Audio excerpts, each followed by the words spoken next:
सरकार के सभी सीएपीएफ के डीजी उपस्थित थे। हम सबका मानना है कि ये वामपंथी उग्रवाद हमारे देश की लोकतांत्रिक व्यवस्था के लिए सबसे बड़ी चैलेंज है। विगत 4 दशक में वामपंथी उग्रवाद के कारण करीब करीब 17,000 लोगों की जान गई है। 17,000 लोग, चाहे वो नक्सल आंदोलन से जुड़े हुए युवा हो, चाहे सीएपीएफ के जवान हो, चाहे आम नागरिक हो, 17,000 लोगों का जान इस समस्या के कारण गया है। जब से केंद्र में नरेंद्र मोदी जी के नेतृत्व में भारतीय जनता पार्टी की सरकार बनी, इस समस्या को चैलेंज के रूप में स्वीकार किया गया, दोनों दृष्टि से।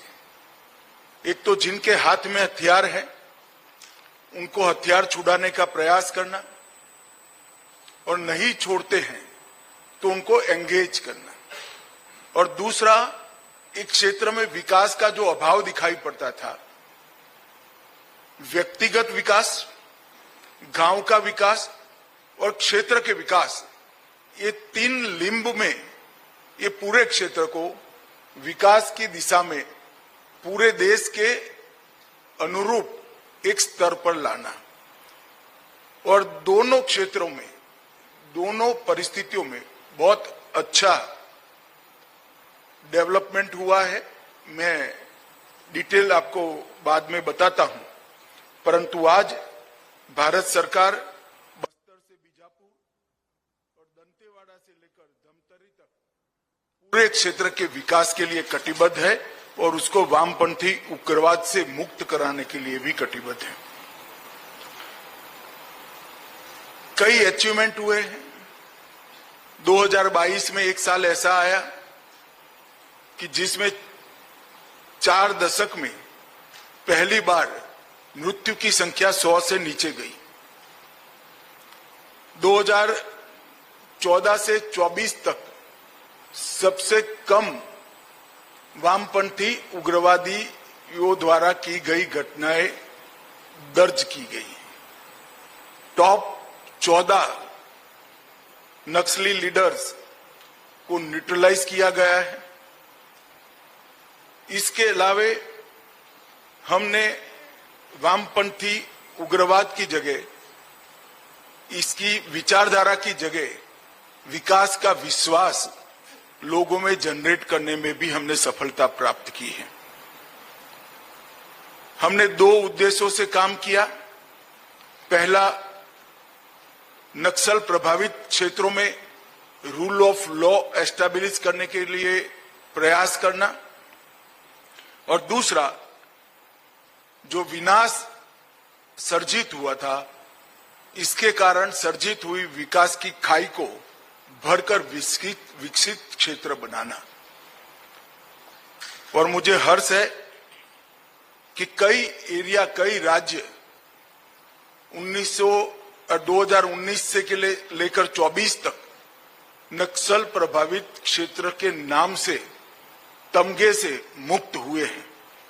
बिहार, झारखंड, उड़ीसा, आंध्र प्रदेश, तेलंगाना, मध्य प्रदेश और कमोबेश महाराष्ट्र भी, ये सारे राज्य, महाराष्ट्र का एक जिला छोड़कर, नक्सल समस्या से मुक्त हुआ है। मैं मानता हूं कि ये भारत सरकार का बहुत बड़ा अचीवमेंट है। मित्रों, एक प्रकार से इसकी आंकड़ों का विहंगावलोकन करें तो 2004 से 14 तक 16,463 घटनाएं हुई थी, और 14 से 24 तक 7,744 हुई है। तो 53% घटनाओं की कमी आई। नागरिकों और सुरक्षा बलों की मृत्यु में पहले 10 साल में 6617 सुरक्षा कर्मी और नागरिक मृत्यु हुआ था, अब उसमें 70% कमी होकर 2004 तक ये आंकड़ा सीमित करने में हमें सफलता मिली है। इसी तरह से सुरक्षा बलों की मृत्यु में 73% की कमी और नागरिकों की मृत्यु में 69% की कमी आई है। मुझे विश्वास है कि हमारी लड़ाई अंतिम चरण में पहुंची है और हम देश को 2026 मार्च तक पूर्णतया नक्सल समस्या से मुक्त कर पाएंगे। मित्रों, हिंसा के रिपोर्ट करने वाले जिले 2010 में 96 थे, 11 जिले नए बने, तो एक प्रकार से 107 जिले थे।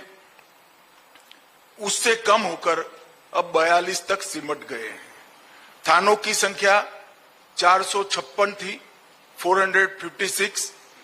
100 थाने नए सृजित हुए, तो 565 में से अब थानों की संख्या 171 तक सीमित हुई है। 2010 के अधिकतम मृत्यु स्तर 1005 से घटकर 2023 में 138 तक सीमित हुआ है। 2019 से अब तक 277 सीएपीएफ के नए कैंप बनाए गए। उस दृष्टि से सिक्योरिटी वैक्यूम को भरने का काम किया गया। एनआईए में एक अलग वर्टिकल में 90 मामले दर्ज किए गए, 64 आरोप पत्र किए गए और वामपंथी उग्रवाद के फाइनेंस की टोटल इकोसिस्टम को इस पर करारा प्रहार करने का काम भारत सरकार की एजेंसियों ने किया है। इसमें ईडी ने भी बहुत बड़ा रोल निभाया है। पिछले एक वर्ष में एमएचए की एयर विंग को भी मजबूत किया गया। 14 पायलट्स और 3 इंजीनियर केवल वामपंथी उग्रवादी क्षेत्रों के लिए मुहैया कराए गए हैं। हेलीकॉप्टर की संख्या अलग है। छत्तीसगढ़ में नई सरकार आने के बाद मैं मुख्यमंत्री जी, उप मुख्यमंत्री और गृह मंत्री को हृदय पूर्वक बधाई देना चाहता हूं कि इन्होंने बड़ी शिद्दत से दोनों मोर्चों में बहुत अच्छा काम किया है। टोटल देश की बात करें जिसमें 90% हिस्सा छत्तीसगढ़ का है, 179 वामपंथी उग्रवादियों को न्यूट्रलाइज करने का काम अगस्त महीने तक हुआ है।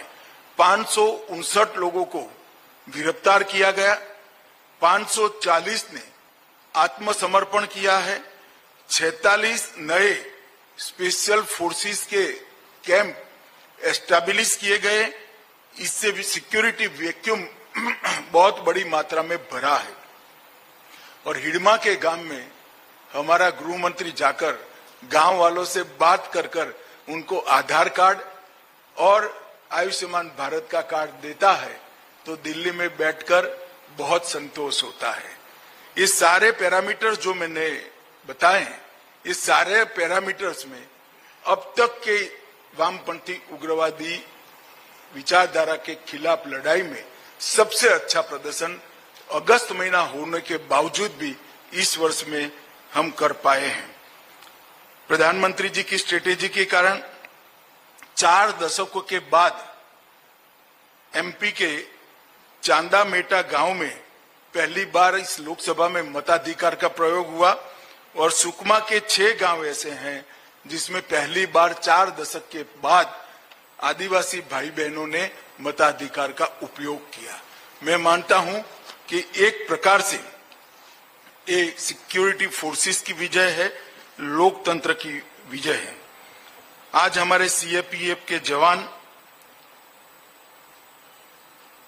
वामपंथी उग्रवादियों का सामना करने के साथ साथ विकास के कामों की भी निगरानी कर रहे हैं और 100% सैचुरेशन में सीएपीएफ और छत्तीसगढ़ प्रशासन के डिस्ट्रिक्ट कलेक्टर और एसपी का भी बहुत बड़ा रोल है। भारत सरकार ने पूरे सभी राज्यों के वामपंथी क्षेत्र के इंफ्रास्ट्रक्चर को बढ़ावा कर देने के लिए ढेर सारे काम किए हैं। पिछले 10 सालों में 21,400 करोड़ रुपया और 15,300 टेलीफोन टावर लगाने की योजना रखकर इस पूरे क्षेत्र में जो कनेक्टिविटी का प्रॉब्लम है, जो आज के जमाने में बड़ा महत्वपूर्ण है, इसको रिजॉल्व करने का काम भारत सरकार ने किया है। सड़क संपर्क के लिए 21,000 करोड़ रुपया की लागत से टोटल 17,500 किलोमीटर की सड़कों को अप्रूव किया गया। उसमें से 11,500 किलोमीटर की सड़कों को समाप्त करने का काम भी भारत सरकार ने किया है। फाइनेंशियल इंक्लूजन के लिए 25 सर्वाधिक प्रभावित जिलों में 2,796 2796 बैंक की शाखाएं और 2,061 एटीएम खोले गए। 32,294 बैंकिंग कॉरेस्पोंडेंट को रजिस्टर्ड किया गया और हर 3 किलोमीटर एक डाकघर, ये सूत्र को चरितार्थ करते हुए 4903 नए डाकघर खोले जा चुके हैं। एक प्रकार से इस क्षेत्र में पहली बार बैंक, एटीएम, पोस्ट ऑफिस ये पहुंचना शुरू हुआ है। कौशल विकास के लिए 48 आईटीआई खोलने का लक्ष्य रखा था, उसमें से 46 खोल दिए गए हैं। 61 कौशल विकास केंद्र एसडीसीएस स्वीकृत किए थे, उसमें से 49 बन चुके हैं और बाकी के 11 पाइपलाइन में है। तो एक प्रकार से 100% सिद्धि कौशल विकास के लिए भी मिली है। शिक्षा के लिए भी ढेर सारा काम किया है। पिछले 4 वर्ष में 165 एकलव्य विद्यालय खुले और 40 वर्षों में 38 खुले थे।